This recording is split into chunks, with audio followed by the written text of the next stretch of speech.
이 시간 하나님께서 우리에게 주신 말씀은 고린도전서 13장 4절에서 7절 말씀입니다. 제가 가진 성경으로 신약성경 279쪽에 있습니다. 고린도전서 13장 4절부터 7절까지의 말씀을 저와 함께 합독하도록 하겠습니다. 4절부터 한 목소리로 읽습니다. 시작. 사랑은 오래 참고, 사랑은 온유하며, 시기하지 아니하며, 사랑은 자랑하지 아니하며, 교만하지 아니하며, 무례히 행하지 아니하며, 자기의 유익을 구하지 아니하며, 성내지 아니하며, 악한 것을 생각하지 아니하며, 불의를 기뻐하지 아니하며, 진리와 함께 기뻐하고, 모든 것을 참으며, 모든 것을 믿으며, 모든 것을 바라며, 모든 것을 견디느니라. 아멘. 함께 읽으신 이 본문 말씀은 너무나도 유명한 말씀이지요. 사랑장이라고 제목이 붙여있고 많은 분들이 읽고 또 기억하고 있는 말씀입니다. 오늘은 이 본문 말씀을 통해서 사랑이 이기게 하십시오 라고 하는 제목으로 함께 은혜를 받고자 합니다. 여러분들께서는 이 사랑장, 고린도전서 13장의 말씀을 평소 어떻게 인식하고 기억하고 계십니까? 이 사랑에 관해서 여러 가지 내용들, 사랑은 이러하다, 사랑은 어떠어떠하다 라고 계속해서 반복해서 설명을 해주고 있는 이 13장 말씀을 보실 때마다 어떤 생각이 드셨으며 또 이 말씀을 갖고 우리의 삶 가운데 어떻게 적용하면서 살아가고 계십니까? 성경 말씀에는 수많은 이야기들이 나와 있죠. 역사적인 사건들도 있고 하나님께서 백성들과 어떻게 함께 하셨는지, 또 예수님께서 이 땅에 오셔서 우리의 모든 죄를 구원해 주시기 위해서 어떤 일이 일어났었는지 여러 가지 일들이 담겨져 있습니다. 그 모든 사건들, 그 이야기들을 단 하나의 주제로 한번 모아보자 라고 했을 때 물론 여러 가지로 표현을 할 수도 있겠지만 그 중에서도 굉장히 많이 거론되는 것 중에 하나가 하나님의 사랑, 하나님의 사랑이 적혀져 있는 책이다, 그것이 성경책이다 라고 많이 알려지고 있습니다. 그러한 성경책, 하나님의 사랑이 나와 있는 이 성경책을 때로는 우리가 마치 도구로 사용할 때가 있다라는 것을 이 시간에 함께 생각해 보고자 합니다. 말씀이 도구가 된다라고 하는 게 어떤 뜻이냐면요, 이 말씀은 분명히 하나님께서 우리에게 주신 것입니다. 하나님께서 우리를 이렇게 사랑하셨으니, 예수님을 통해서 이렇게 사랑하셨으니 우리도 그 사랑을 받은 자로서 어떻게 살아가야 하는가를 알려주고 있는 책입니다. 그렇기 때문에 이 성경 말씀, 이 말씀은 우리에게 진리의 말씀이고 또 이 말씀은 우리에게 무엇이 되어야 합니까? 우리 그리스도인들에게 삶의 목적이 되어야 합니다. 우리가 따라야 할 것, 그래서 우리가 말씀에 순종한다라고 표현을 합니다. 우리가 이런 찬양도 있죠.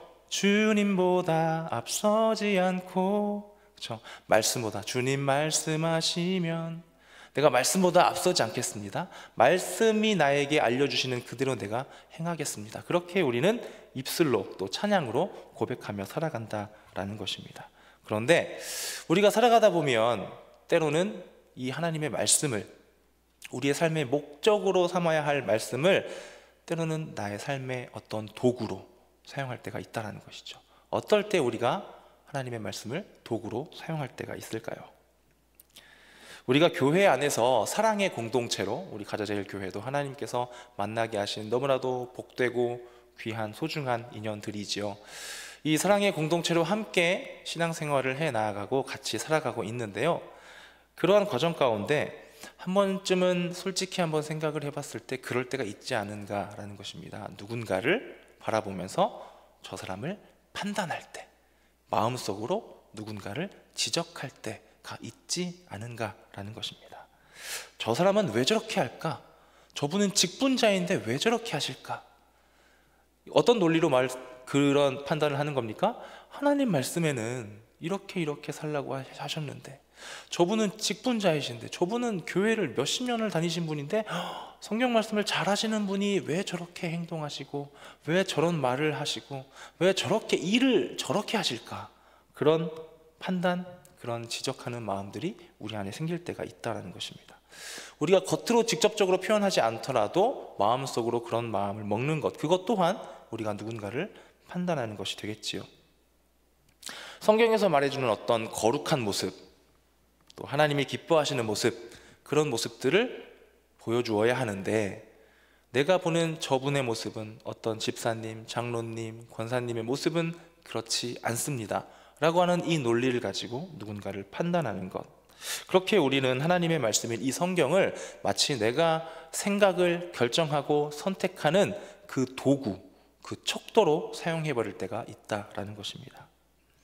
그렇다면 우리가 이렇게 판단하는 마음을 하나님 앞에 갖고 있어서는 안 되겠지요. 그렇다면 어떻게 우리가 그러한 마음들을 내려놓고 하나님께서 기뻐하시는 그리스도인의 삶으로 나아갈 수가 있을지, 오늘 본문 말씀을 통해서 함께 교훈과 그 은혜를 받아보도록 하겠습니다. 자고로 똑같은 말을 하더라도, 똑같은 글자, 단어, 표현을 하더라도 그 말이 어떤 목적에 의해서 사용되어지고 있는가에 따라서 전혀 다른 의미가 전달이 되어진다라는 것을 우리는 알고 있습니다. 지금 제가 이 말씀을 왜 드리냐면요, 지금 우리가 함께 읽고 있는 고린도전서, 이 말씀은 사도 바울이 분명한 목적을 갖고 고린도 교인들을 향해서 쓴 편지의 글입니다. 그렇기 때문에 이 고린도전서, 특히 오늘 우리가 함께 읽은 13장 말씀에 사랑은 어떠하다, 사랑은 무엇이다 라고 하는 그 내용들, 문자적인 그 내용들에만 우리가 집중해서 아, 사랑은 이것이구나 라는 그러한 지식적인 내용으로만 알고 끝날 것이 아니라, 사도 바울이 이 13장을 왜 고린도 교인들에게 썼을까, 그 목적과 뜻이 무엇이었을까 라는 것을 먼저 바라보는 것이 바람직하다라는 것입니다. 그래서 오늘 본문에도 어떤 내용이 기록되어 있는지, 사랑을 무엇이라고 설명하면서 도대체 사도 바울이 고린도 교인들에게 무엇을 깨우쳐주고 싶었었는지를 함께 바라보도록 하겠습니다. 우선 고린도 교인들을 향해 우리의 시선을 한번 돌려보도록 하겠습니다. 당시 고린도 교회의 상황은 이러했습니다. 말씀을 보면, 고린도전서 말씀을 보면 굉장히 많은 성도들이 각종 은사들을 하나님께 받아서 사용을 했다라는 것을 고린도전서 말씀을 통해서 볼 수가 있습니다. 오늘 본문 13장 앞쪽에 2장 말씀인데요, 12장 말씀 중에 8절부터 11절까지의 말씀을 제가 한번 읽어드리겠습니다. 어떤 사람에게는 성령으로 말미암아 지혜의 말씀을, 어떤 사람에게는 같은 성령을 따라 지식의 말씀을, 다른 사람에게는 같은 성령으로 믿음을, 어떤 사람에게는 한 성령으로 병 고치는 은사를, 어떤 사람에게는 능력 행함을, 어떤 사람에게는 예언함을, 어떤 사람에게는 영들 분별함을, 다른 사람에게는 각종 방언 말함을, 어떤 사람에게는 방언을 통역함을 주시나니, 이 모든 일은 같은 한 성령이 행하사 그의 뜻대로 각 사람에게 나누어 주시는 것이니라. 아멘. 이렇게 다양한 은사들을 성도들이 사용했었다는 것을 보여주고 있습니다. 한번 상상을 해보겠습니다. 이때 당시에 고린도 교인들처럼 지금 우리 가자제일교회 성도님들도 이렇게 각종 은사를 하나님께 받아서 사용할 수 있게 되었다라고 한번 예를 들어보도록 하겠습니다. 그렇게 가정을 해보도록 하겠습니다. 어떤 분은 병을 고치는 신유 은사를 이제부터 쓸 수 있게 되셨습니다. 어떤 분은 예언을 하실 수 있게 되었습니다. 어떤 분은 누군가 방언을 했을 때 듣기만 해도 아, 지금 저게 성령님께서 어떤 내용을 저분의 입술을 통해서 말씀해주고 있다라는 것들을 바로바로 해석해서 알려줄 수가 있다라는 것입니다. 그런 일들을 지금 우리 성도님들이 할 수 있다라면 과연 어떤 일이 일어날까요? 감히 예상해 보건대 엄청난 사람들이 바글바글 우리 교회로 몰려들 것 같습니다. 이런 것이죠. 아, 인천에 있는 가자제일교회에 가면 모 장로님께 기도 한번 받으면 무슨 병이든지 다 낫더라. 가자제일교회 모 권사님이랑 대화 한번 나누면 내 인생에 지금 너무나도 힘든 그 문제를 어떻게 해결할지 엄청난 예언의 말씀을 바로바로 들을 수 있다더라. 거기 가면 다 고침받고 다 해결할 수 있다더라. 그 소문이 퍼지면 아마 우리 교회에는 이 좌석뿐만이 아니라 정말 줄 서서 문 밖에까지 사람들이 대기를 하고 서 있지 않을까 싶습니다. 상상을 해보자라는 겁니다. 과연 그 상황이 우리 교회에 좋은 상황일까요? 아니면 우리 교회에 좋지 않은 상황일까요? 한번 생각을 해보시기 바랍니다. 고린도 교회가 지금 그런 상태였다라는 것입니다. 여러 가지 은사들을 성도들이 지금 사용하기 시작했습니다. 굉장히 많은 사람들에게 알려졌을 것입니다. 많은 사람들이 고린도 교인들을 찾아왔을 것입니다. 제발 이 병 좀 낫게 해달라고 하면서 전 재산을 털어서 가지고 오는 사람도 분명히 있었을 것입니다. 내 인생에 너무 힘들고 어려운 일이 있으니까 제발 예언의 말씀 한 번만 들려주십시오. 제가 이만큼 헌금을 드릴 테니까 제발 좀요. 이렇게 이야기하는 사람들이 찾아왔을 것입니다. 그렇게 점점점 고린도 교인들에게 이 은사는 하나님을 위한 것이 아니라, 교회를 위한 것이 아니라 자신들의 이익을 위한 수단으로 점점 바뀌었을 것입니다. 그것뿐만이 아닙니다. 이 성도들 사이에, 은사를 사용하는 성도들 사이에 서로 시기하고 질투하는 일이 일어나기 시작합니다. 이런 것이지요. 예를 들어서 저의 은사가 지혜의 말씀의 은사입니다. 말씀을 잘 이해할 수 있고 잘 깨달아서 사람들에게 말씀을 잘 설명할 수 있는 그런 은사를 하나님께서 주셨습니다. 참 감사한 은사지요. 그런데 이 말씀을 어떨 때 사용할 수 있습니까? 말씀을 알고자 하는, 말씀을 사모하는 사람들이 나에게 왔을 때 그들에게 그 지혜를 나누어 줄 수가 있습니다. 그런데 비교적 그런 사람들이 많지 않았겠지요. 어떤 사람들이 많았겠습니까? 제발 내 병 좀 고쳐주십시오. 제발 내 인생 앞에 있는 일들을 해결할 수 있는 지혜를, 그런 지혜, 성경 말씀 말고요, 지금 제가 당장 뭘 선택해야 되는지 좀 용하게 좀 알려주세요 라고 하는 그런 사람들이 많았을 것이라는 겁니다. 그러니 지혜의 말씀을 갖고 있는 내가 보기에 저쪽에 있는 저 집사님은 병 고치는 은사를 받았습니다. 저분은 참 대단해 보이고, 저분이 사람들에게 많은 인기를 얻는 것 같고 사람들에게 많이 더 칭찬을 받는 것 같은 그런 모습들이 눈에 보이더라는 것입니다. 그러니 누군가를 질투하게 되고, 또 거꾸로 병 고치는 신유 은사를 갖고 있는 나는 우리 눈에 보이는 특별한 은사를 갖고 있지 않은 저 성도님을 어떻게 합니까? 판단하고 그를 깎아내리는 그러한 마음을 갖게 되는, 그러한 교만한 마음을 갖게 되더라는 것입니다. 하나님께서 이 은사를 애초에 주신 목적은 무엇일까요? 하나님이 왜 은사를 주셨습니까? 그 은사를 가지고 교회의 발전을 위해서, 또 복음을 전하는 일에 잘 활용하라고 분명히 은사를 주셨을 것입니다. 그런데 그 은사를 통해서 지금 어떤 일이 일어나고 있습니까? 고린도 교회에는 오히려 성도들끼리 싸움이 일어나고요, 서로 분열이 일어나고요, 하나가 되기는커녕 더 나누어지고 있는 그런 상황이 지금 사도 바울이 바라보고 있는 고린도 교회라는 것입니다. 그런 상황 가운데에 사도 바울이 그들에게 보낸 편지, 그것이 바로 오늘 우리가 함께 읽고 있는 고린도전서 말씀이라는 것입니다. 사도 바울은 은사를 잘못 사용하고 있는 이 고린도 교회를 향해서 오늘 본문 말씀의 내용으로 이렇게 권면하고 있습니다. 당신들이 그렇게 은사를 잘못 사용하면 안 됩니다. 가장 중요한 것이 지금 빠져 있습니다 라고 설명을 해주고 있는 것이죠. 무엇이 빠져 있습니까? 무엇이 빠져 있다고 말씀합니까? 사랑이 빠져 있다라고 말을 하고 있습니다. 오늘 본문 앞구절인 13장 1절부터 3절까지의 말씀을 제가 한번 읽어드리도록 하겠습니다. 1절부터 3절입니다. 내가 사람의 방언과 천사의 말을 할지라도 사랑이 없으면 소리나는 구리와 울리는 꽹과리가 되고, 내가 예언하는 능력이 있어 모든 비밀과 모든 지식을 알고 또 산을 옮길 만한 모든 믿음이 있을지라도 사랑이 없으면 내가 아무것도 아니요, 내가 내게 있는 모든 것으로 구제하고 또 내 몸을 불사르게 내줄지라도 사랑이 없으면 내게 아무 유익이 없느니라. 아멘. 반복해서 3번이나 이야기를 하고 있습니다.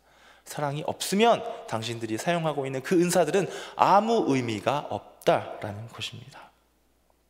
그러니까 사도 바울이 이렇게 말하고 있는 것이죠. 당신들이 어떤 대단한 은사를 사용하고 있다고 생각하십니까? 아닙니다. 가장 으뜸인 은사는 사랑입니다. 그 어떤 은사 중에서도 우리가 가장 중요하다고 여겨야 하는 것이 사랑임을 우리가 기억해야 합니다 라고 지금 설명하고 있다는 것이죠. 그러면 다시 한번 생각해 보도록 하겠습니다. 고린도 교회 성도들은 지금 하나님께서 주신 은사를 가지고 서로 오히려 비교하고 시기하고 서로 다툼하고 서로 판단을 하고 있습니다. 이번에는 이 말씀을 함께 읽은 이 내용을 가지고 다시 한번 우리들에게 시선을 돌려보도록 하겠습니다. 제가 아까 말씀을 시작하면서 우리가 말씀을 도구로 사용할 때가 있다, 그때가 언제라고 말씀드렸습니까? 내가 누군가를 판단할 때, 그런 마음을 가질 때, 그때 이 말씀을 도구로 사용하는 것이다 라고 설명을 드렸습니다. 마치 우리가 고린도 교인과 같지 않습니까? 하나님이 잘 사용하라고 주신 그 은사, 하나님이 우리의 삶 가운데 삶의 목적으로 잘 간직하라고 주신 이 말씀을 가지고 고린도 교인들이 무엇을 합니까? 시기하고 질투하고 판단합니다. 우리는 이 말씀을 갖고 무엇합니까? 이 말씀이 내 생각 속에 어떤 기준을 줍니다. 이렇게 살면 의로운 사람, 이런 모습을 보이지 않으면 저 사람은 아직은 먼 사람, 아직은 글러먹은 사람, 저 사람은 틀린 사람, 그러한 기준이 우리 안에 세워져서 누군가를 판단하고 있다라는 것입니다. 우리가 만약에 나 스스로가 정말로 남들보다 도무지 저는 나은 점이 하나도 없습니다, 저는 남들보다 뛰어난 것이 하나도 없습니다, 정말로 그 겸손함으로 우리가 나아간다면 어떨까요? 누군가를 판단하는 그러한 생각을 가질 수가 있을까요? 아마 정말로 우리가 겸손함, 그렇게 겸손한 마음만 갖고 있다면 아마 아무도 판단을 하지 못할 것입니다. 그런데 우리는 자꾸 너무나도 쉽게, 특별히 우리가 가족들과 함께 있을 때 얼마나 많이 판단하고 지적하고 어떤 때는 다투기도 하고 그렇지 않습니까? 그런 상황 가운데 있는 우리를 바라볼 때 과연 우리가 겸손한 자세였을까요? 아니요, 우리는 마음속에 이러한 생각이 자리 잡고 있습니다. 이거 하나만큼은 내가 저 사람보다 낫다, 이거 하나만큼은 내 생각이 저 사람의 생각보다 옳은 생각이다, 이것만큼은 내가 맞는 방법을 갖고 있다, 내가 활용하려고 하는 이 방법이 저 사람의 방법보다 더 나은 방법이다 라고 하는 이 우월감, 이 우월의식이 분명히 우리 안에 자리 잡혀 있기 때문에, 그 생각이 있기 때문에 누군가를 판단하고 지적할 수 있다는 것입니다. 정말 인정하기 싫지만 우리는 살아가면서 정말 많은 순간에 그러한 상태로 생각을 하고 우리의 이웃들을 바라보고 있다는 사실을 발견하게 됩니다. 그러면 이제 어떻게 해야 오늘 설교의 제목처럼 사랑이 이기게 할 수 있을까? 가장 으뜸인 은사인 그 사랑이 내 안에서 다른 모든 생각들을 다 이겨버리고 사랑만 남을 수가 있을까를 함께 오늘 본문 말씀을 통해서 교훈의 말씀을 받아보도록 하겠습니다. 오늘 함께 의뢰받을 그 첫 번째 교훈은 이것입니다. 하나님의 형상을 닮아가라는 것입니다. 함께 따라해 보실까요? 하나님의 형상을 닮아갑시다. 하나님의 형상을 닮아갑시다. 아까 처음에 제가 성경 말씀에 여러 가지 내용이 있는데 그것들을 하나로 종합해 보면 어떤 문장이 된다라고 말씀을 드렸죠? 하나님은 사랑이시다라는 문장으로 우리가 함축시킬 수 있다라고 표현을 드렸습니다. 우리는 하나님의 형상대로 지음을 받은 존재들입니다. 그러한 영적인 존재로 우리를 만드셨고 우리는 하나님의 형상을 닮아 있습니다. 그러니 사랑의 하나님의 형상을 닮은 우리도 무엇을 하면서 살아가야 합니까? 당연히 마땅히 사랑을 하면서 살아가야 한다라는 것이죠. 오늘 본문 말씀 4절 말씀을 다 같이 한 목소리로 읽어보도록 하겠습니다. 4절입니다. 시작. 사랑은 오래 참고 사랑은 온유하며 시기하지 아니하며 사랑은 자랑하지 아니하며 교만하지 아니하며. 아멘. 여기서 첫 번째로 보고자 하는 표현은 앞쪽에 나와 있는 사랑은 오래 참고 온유하며, 이 두 가지입니다. 제가 지금 앞서서 우리가 하나님의 형상을 닮은 자들이어야 한다, 그래서 우리가 사랑을 해야 한다라고 표현을 드렸지요. 여기서 첫 번째, 오래 참는다라고 하는 표현이 나오고 있습니다. 오래 참음, 누가 떠오르십니까? 계속해서 우리를 향해서 오래 참고 계신 분, 끝까지 우리를 사랑하시는 분, 끝까지 계속해서 우리에게 날마다 기회를, 그래 오늘도 한번 살아봐, 그래 오늘도 한번 그래 살아보렴, 오래 참으시는 분 누구십니까? 우리 아버지 하나님이 떠오르는 그러한 단어입니다. 두 번째로요, 온유. 온유하면 또 누가 떠오르십니까? 우리 예수님이 떠오르시죠. 예수님의 그 온유함, 겸손함, 그것이 우리 예수님을 대표하는 단어 중에 하나다라는 것입니다. 사랑은 그러한 것이라고 지금 설명을 하고 있지요. 우리가 어떻게 해야 합니까? 성부 하나님, 성자 하나님, 우리 하나님 예수님을 닮아가는 것, 그것이 우리가 사랑으로 나아가는 것이다 라고 첫 번째로 알려주고 있습니다. 이런 하나님의 형상을 닮아가면서 사랑할 수 있는 우리가 될 수 있기를 축복합니다. 두 번째로 본문에 나오는 교훈은 이것입니다. 서로 비교하지 말라라는 것입니다. 함께 따라해 보실까요? 서로 비교하지 맙시다. 서로 비교하지 맙시다. 4절 말씀을 제가 한 번 더 제가 읽어드리겠습니다. 눈으로 따라와 보십시오. 사랑은 오래 참고 사랑은 온유하며, 여기서부터 봅니다. 시기하지 아니하며, 사랑은 자랑하지 아니하며 교만하지 아니하며. 아멘. 누군가를 시기하고 내가 더 뛰어나다 그렇게 자랑하고 또 결국 교만해지는 것들, 이 모든 것들은 결국 비교하는 것에서 비롯된다라고 우리가 알 수가 있습니다. 어떤 신학자가 이런 표현을 했습니다. 인간이 어떠한 행복감 또는 불행감을 느끼려면 어디에서부터 그것이 비롯되냐면 비교 의식에서 모든 행복감과 불행이 나타나는 것이다 라고 설명을 합니다. 이게 무슨 말이냐면요, 예를 들어서 이런 겁니다. 이 세상에 사람이 단 한 명밖에 없다면, 아무런 이웃도 가족도 아무도 없고 같이 살아가는 사람이 아무도 없고 나 혼자밖에 없다면 어떻게 됩니까? 그 누구와도 비교할 수가 없죠. 그렇다면 그 가운데 그런 생각을 가질 수가 없는 거죠. 저 사람보다는 내가 이만큼 더 있으니 난 참 감사하구나. 그런 비교를 조차 할 수 없다라는 겁니다. 또 저 사람은 나보다 더 많네, 나는 아직 부족하구나 라고 하는 그런 비교조차 할 수 없기 때문에 나는 참 감사하다 또는 행복하다, 나는 참 조금 부족하다 또는 불행하다, 그러한 생각조차 할 수 없을 것이다. 그러니 우리가 사람들과 함께 살아가는 그 가운데 비교의식이 있어서 가능한 것이다 라고 그렇게 표현을 합니다. 세상 가운데에서는 이 비교가 정말 중요하지요. 계속해서 이야기합니다. 우리 자라나는 다음 세대 우리 아이들에게도 세상은 뭐라고 말합니까? 비교해라. 비교해서 너의 등수가 더 높아져야 된다. 너의 친구를 짓밟고 올라가라. 너의 친구를 잡고 너의 뒤로 끄집어 내려라. 세상은 그렇게 이야기를 합니다. 계속해서 다른 사람들과 나를 비교해서 더 높게 많이 그렇게 가지라고 하는 게 세상의 이치이지요. 우리 그리스도인들이 그렇게 살아서는 안 될 것입니다. 자꾸 누군가 비교하는 마음을 갖고 그것을 갖고 어떤 판단하는 마음을 가져서는 안 되겠지요. 혹시 우리 사람의 마음은 상대적일 때가 참 많은 것 같습니다. 예를 들어서 쉽게 예를 들면 이런 거죠. 내가 200만 원을 갖고 있으면 100만 원을 갖고 있는 사람 앞에 섰을 때 난 참 풍족하구나, 내가 좀 더 넉넉하구나. 그러나 500만 원, 1000만 원 갖고 있는 사람 앞에 섰다면 난 아직 부족하구나. 그게 우리의 상대적인 마음인 것입니다. 우리의 마음에 드는 어떠한 생각, 우리의 마음 안에서 결정하는 그러한 것들은 좀 진리가 아니다라는 것이죠. 그래서 사람의 비교하는 생각은 참 헛된 것이라고 말씀을 하고 있는 것입니다. 그렇게 시기하고 자랑하고 교만한 것들은 사랑이 아님을 늘 명심하고 기억하는 우리가 될 수 있기를 소망합니다.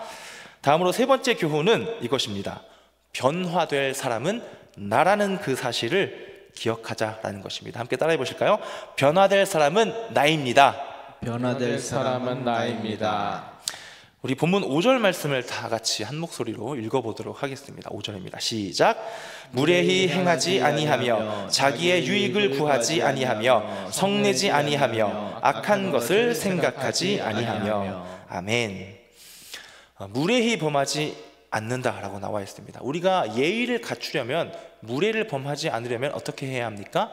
우리가 지금 예의를 갖추고 있는 그 상대방을 잘 살펴야 합니다. 나를 살피는 게 아니라 그 상대방을 잘 살펴서 내가 지금 하고 있는 이 행동이 저 사람에게, 그 상대방에게 불편하지는 않을까, 저 사람이 잘 받아들일 수 있을까, 지금 내가 예의를 갖춰서 잘 대접하고 있다는 것을 그가 좋은 마음으로, 단 마음으로 받을 수 있을까, 그 사람을 우리가 살펴야 하는 것입니다. 시선이 나에게 있는 게 아니라 누구에게 있는 것입니까?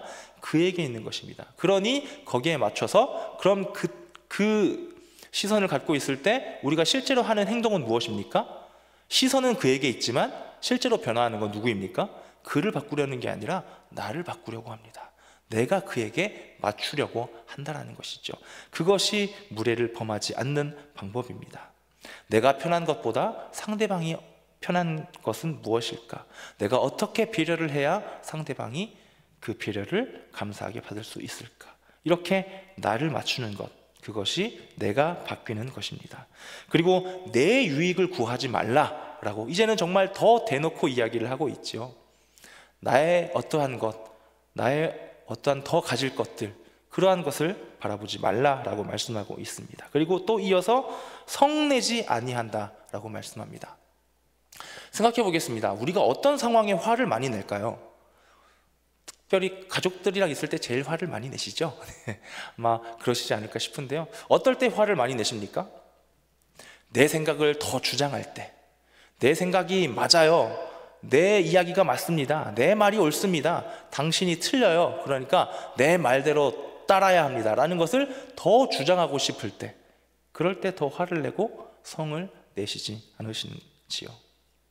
그러므로 이런 마음을 내려놓고 상대방에게 맞춰주고, 그것이 나만 그러는 것이 아니라 서로 이런 마음을 갖자라는 것이죠. 나도 맞춰주려고 하고, 그럼 결국 상대방도 나에게 맞춰주려고 할 것이니, 그 상황에서, 그런 상태에서 함께 하다 보면 같이 더 좋은 방법을 찾아낼 수 있을 것이다 라는 것입니다. 그것이 서로가 함께 내가 변하고자 하는 것, 내가 양보하고자 하고 내가 배려하고자 하는 그러한 모습이다 라는 것이죠. 그렇게 하루하루 살아가면서 내가 더 낮아지고 내가 더 겸손해지고 바뀔 사람은 나이다 라는 그러한 마음으로 살아갈 수 있는 우리 모두가 될 수 있기를 소망합니다. 다음으로 네 번째입니다. 네 번째는 하나님과 늘 가까이 하라는 것입니다. 따라해 보겠습니다. 하나님과 늘 가까이 합시다. 하나님과 늘 가까이 합시다. 6절 말씀을 다 같이 한번 읽어보도록 하겠습니다. 6절입니다. 시작. 불의를 기뻐하지 아니하며 진리와 함께 기뻐하고. 아멘. 여기서 불의를 기뻐하지 아니한다 라고 하는 한 문장이 있고요, 진리와 함께 기뻐한다 라고 하는 한 문장이 있습니다. 자, 불의를 기뻐하지 않으시는 분이 누구실까요? 우리 아버지 하나님이시죠. 우리 하나님은 거룩한 분이십니다. 완전하신 분이시고요, 공의로운 분이시고요, 흠이 없으신 분이십니다. 그래서 하나님께서 우리의 죄를 용서해 주셨죠. 왜요? 죄 가운데 빠져 있는 그 더러운 죄 가운데 빠져서 흠으로 가득 차 있는 우리는 하나님과 함께 할 수 없으니, 우리와 너무나도 함께 하고 싶으셨던, 우리를 너무나도 사랑하셨던 하나님은 우리의 죄를 해결해 주시기 위해서 예수님을 보내주신 것이죠.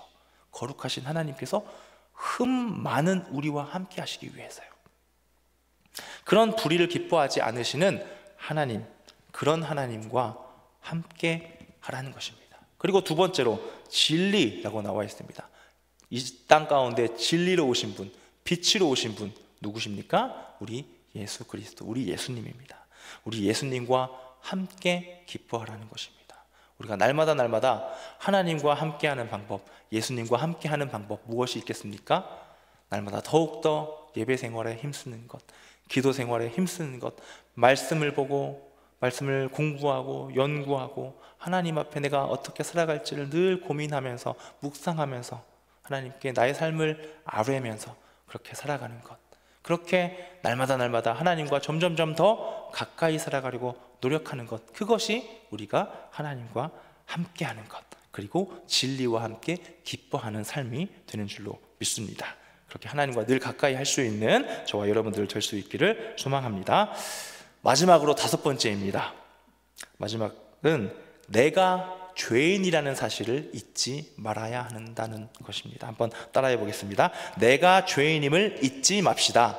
내가 죄인임을 잊지 맙시다. 오늘 마지막 본문 7절 말씀을 함께 읽어보도록 하겠습니다. 7절입니다. 시작. 모든 것을 참으며 모든 것을 믿으며 모든 것을 바라며 모든 것을 견디느니라. 아멘.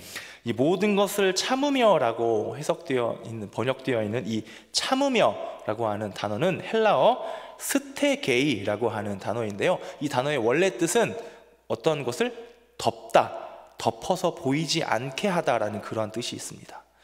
지금 참는다라고 하는 의미로 해석이 됐는데 원뜻은 뭔가를 덮었다라고 나와 있습니다. 조금 의미가 너무 많이 다르죠. 이것은 어떤 의미냐면요, 우리가 하나님을 믿고 예수님을 믿음을 통해서 덮어진 게 있습니다. 무엇이 덮어졌을까요?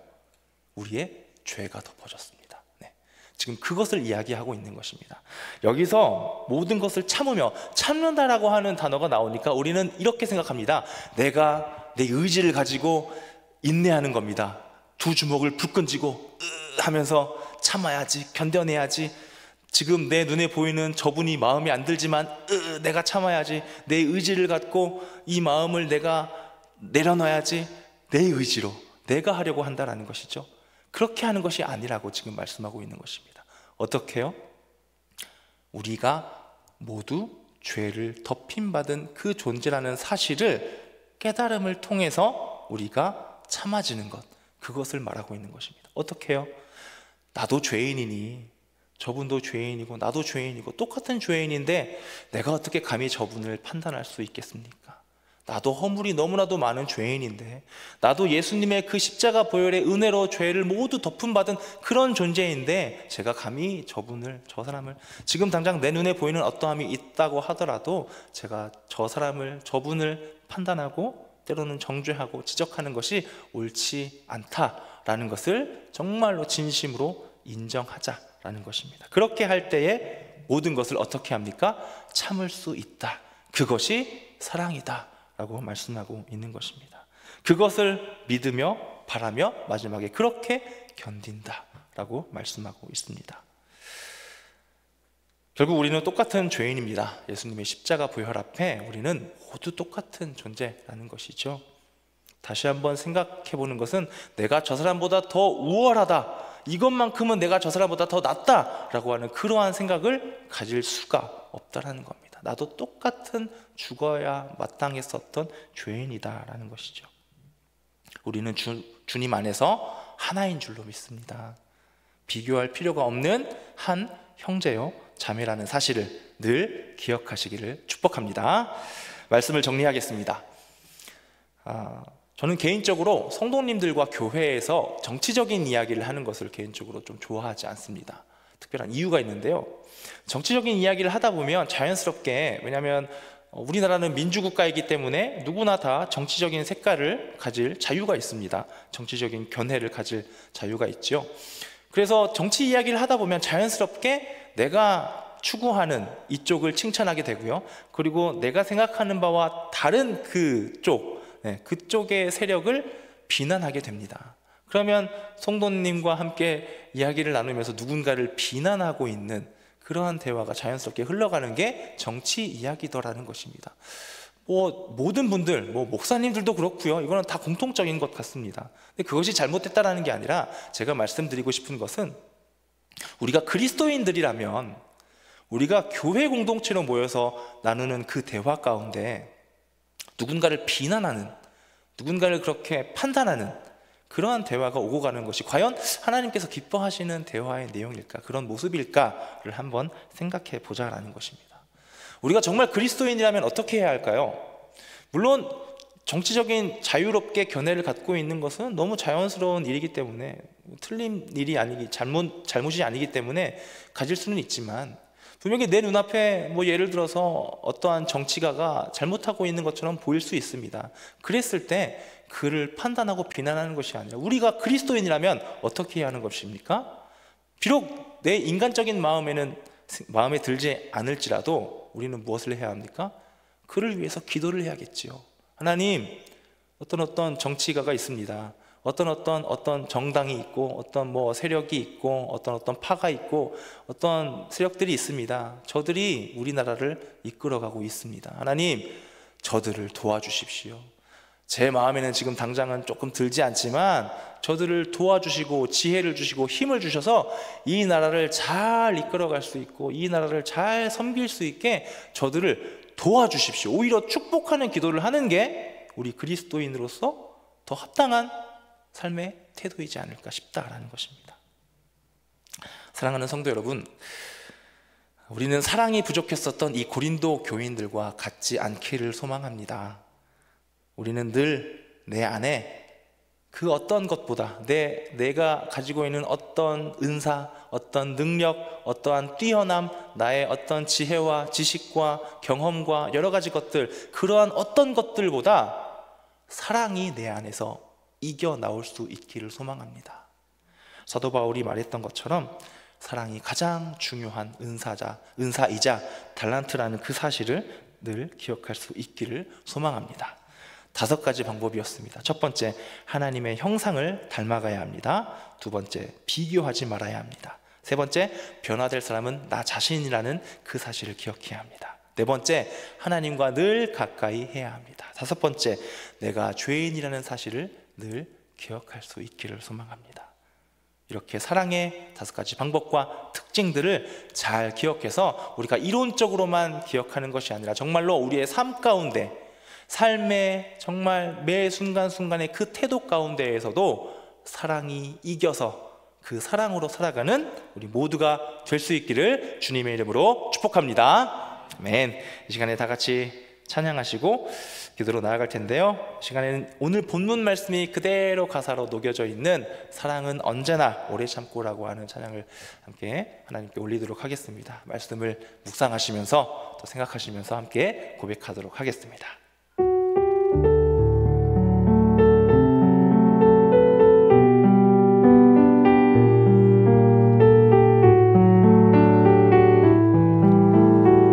사랑은 언제나 오래 참고, 사랑은 언제나 오래 참고,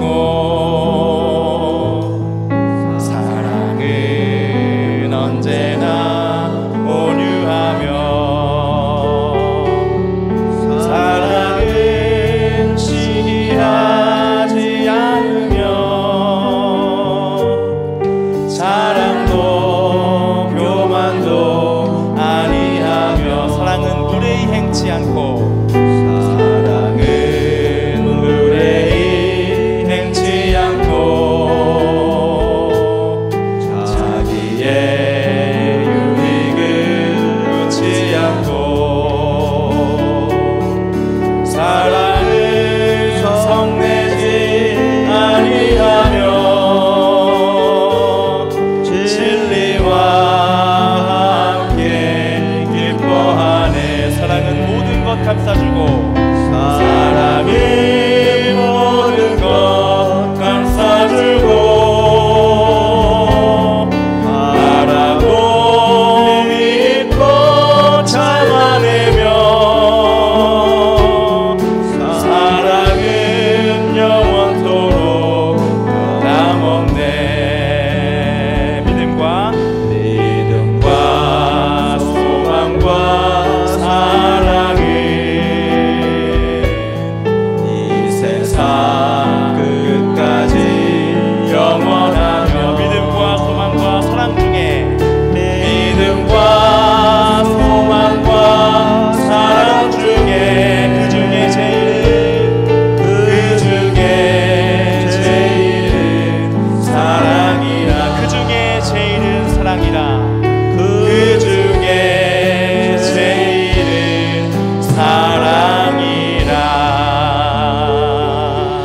아멘. 시간 함께 이 말씀을 붙잡고 통성으로 기도하도록 하겠습니다. 하나님, 내 안에 도무지 사랑이 없을 때가 너무나도 많았음을 이 시간 고백합니다. 내 안에 누군가를 판단하는 마음이 가득했습니다. 내가 저 사람보다 더 낫다고 그렇게 교만하게 생각했던 나의 삶의 자리가 너무나도 많았습니다. 하나님, 이 말씀 주시니 감사합니다. 이 말씀대로 정말로 내 안에 늘 사랑이 이길 수 있기를 소망합니다. 사랑으로 날마다 내가 살아갈 수 있도록 아버지 나를 붙들어 주시옵소서. 이 시간 말씀을 함께 생각하면서 하나님을 의지하는 마음으로 주님의 이름을 크게 한번 부르짖고 기도로 나아가겠습니다. 기도합니다. 주여, 하나님 말씀 주시니 감사합니다. 하나님, 내 안에 도무지 사랑이 없음을 이 시간 다시 한번 깨닫습니다. 하나님 앞에 나의 모습을 고백합니다. 주여 나를 용서하여 주시옵소서. 하나님의 말씀을 나의 도구로 삼았습니다. 내가 감히 하나님의 말씀을 나의 도구로 삼아버렸습니다. 나의 생각을 결정하는 도구로, 촉도로 삼았습니다. 아버지, 그러한 교만한 마음으로, 그러한 교만한 삶으로 내가 나아가지 않기를 소원합니다. 아버지, 더욱더 겸손한 마음으로 내가 살기를 소망합니다. 주여, 내 안에 사랑만 흘러넘칠 수 있도록 아버지 나를 도와주시옵소서. 내가 더욱더 하나님과 함께하고, 내가 더욱더 하나님을 의지하고 하나님을 닮아가려고 했으며, 내가 누군가와 비교하려는 그러한 마음을 내려놓고 내가 더욱더 내가 죄인이라는 그 사실을 늘 잊지 않고 살아감을 통하여서 하나님 정말로 내가 사랑으로 더욱더 사랑으로 날마다 사랑으로 내가 살아가는 내가 될 수 있도록 아버지 도와주시옵소서. 너무나도 연약한 나오오니 하나님 나를 붙잡아 주시옵소서.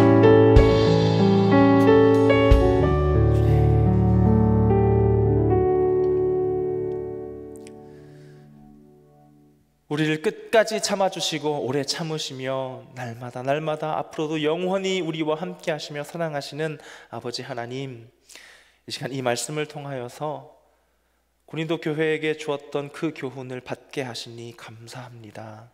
하나님, 우리의 삶을 돌아봅니다.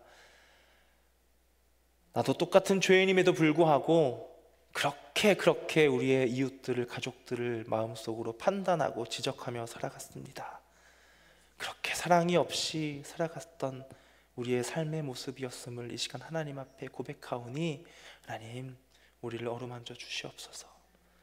우리가 이 말씀을 붙잡고 정말로 내 안에, 우리 안에 사랑만이 우리의 모든 다른 생각들, 인간적인 세상적인 생각들을 다 이겨서 정말 사랑만이 우리 안에 흘러 넘칠 수 있도록 아버지 함께하여 주시옵소서. 주신 말씀 감사드리며 예수님의 이름으로 기도드립니다. 아멘.